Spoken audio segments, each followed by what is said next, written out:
Hi everyone, my name is Susan White and I work at Creekside Middle School in Woodstock, Illinois, and I teach 6th grade math. To answer that question, what if they don't watch? Well, who are they?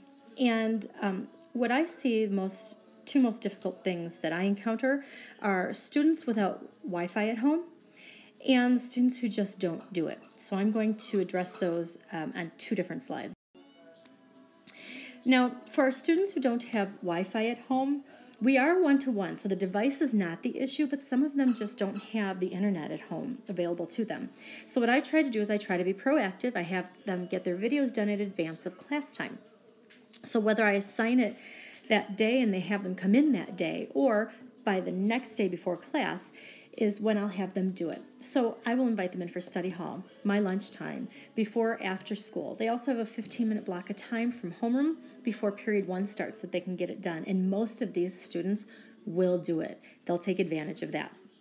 It's very important that we do not penalize these students for something that's beyond their control. They can't help it if their parents do not have the internet.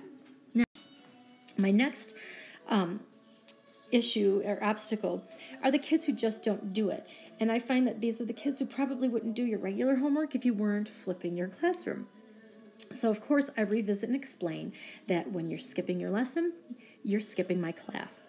I contact parents to make sure that they're on board and understand just how the flipped learning works. And then the most important thing is that I hold them accountable, and I find this is the key to everything. So how do I hold them accountable? Well, in my class, because it's math, they must watch that video. They can't go on to our activity if they don't understand what they're supposed to be doing. So I have them watch the video at the beginning of class. And middle school students are very socially motivated. So what I do is I have 3 things that I think really motivates them to get stuff done. So 1, I plan very engaging activities that they don't want to miss. 2, when they come back into the group space, they have to check in with me so I can make sure they understand what they were doing. By that point, they will have missed a lot of group space time, and many of their friends and group peers that they would have collaborated with have already gotten quite far into what they're doing, and I don't just allow them to jump in and copy down what they have. So they're usually working with other kids who didn't watch it, or they might be by themselves and working along with me, or maybe just by themselves. So that is a huge motivator for them. And 3, I hold them accountable. Just because they started the in-class work late doesn't mean they get to miss it. So they have to make it up.